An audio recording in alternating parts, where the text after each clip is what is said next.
And this is our wrap. We've certainly seen enough from this tight end group to get an idea of A, how impressive it is, and B, good luck choosing one that you're most impressed with. But, Bucky, why don't you get us started?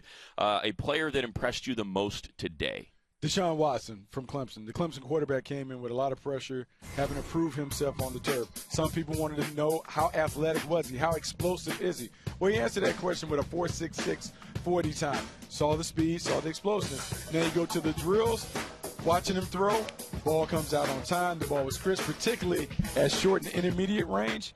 Deshaun Watson was everything that we thought and hoped that he could be as a passer. The one area of concern continues to be his deep ball accuracy. But I think overall, his workout was pretty flawless when it came to the throwing. And you said it, a lot of pressure on him.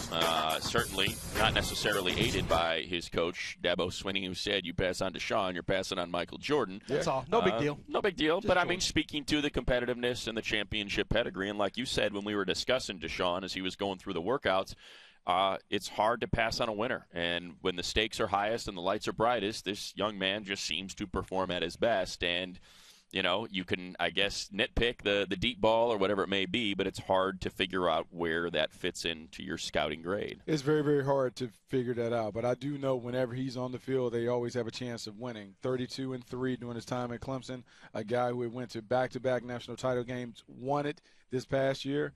It is hard to really knock him because he's the ultimate winner. He's competitive, and he's a big-moment player. All right, Lance, give us somebody. Since we're wired differently, I'm going to go literally with wired differently, and I'm going to go with Nate Peterman, the quarterback that caused a little bit of a stir up here in the booth and with MJD on the ground. Nate Peterman is going to be wired differently than the other four big-bodied, big-armed quarterbacks that you have out here. He is wired differently. He throws with timing. He throws with a lot of accuracy and ball placement. I think he's more of a natural thrower of the football and not a big-arm guy. So he's wired differently than the other four quarterbacks you see there. But I didn't think he was any less impressive in terms of what he does well, which is throw the ball with good ball placement, gets it out. And I also like the way that he conducts himself on the field. He's calm. He's calm in the pocket. I think he's calm out here as well. I think he's wired differently in that sense. Yeah, I think it wired our programming differently as well. When you brought him up, it hijacked the darn program. Took we it got over. on a 10-minute tangent about Nate Peterman being a starter or a backup and what the Niners and wins. And why don't you double up? Give us one more. Well, Lance. since you West Coast guys just won't let me go to anybody other than a West Coast guy, I got to go to the Pacific Northwest and go John Ross.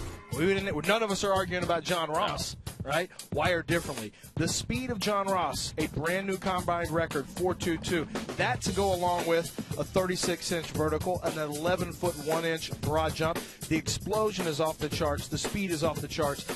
And he's wired differently because what it does is it opens up everything underneath. It opens up the other side of the field for the other wide receiver because you have to have safety help over the top. And then it opens up your running game because safeties have to respect him and play back off of the line of scrimmage and get ready to cloud over the top of John Ross. So it opens up so many different factors of your offense without him even catching a pass. Just walking on the field, he opens it up. That is an official time. It was unofficial for a while, but it turned into officially a 4.22, besting the 4.24 that Chris Johnson managed to run, and in the process broke Twitter for about 10 minutes or so. Bucky, I know for your final player that impressed you, you have speed as well involved. Speed is always a factor. Smart, fast, physical, those are the kind of football players that you're looking for.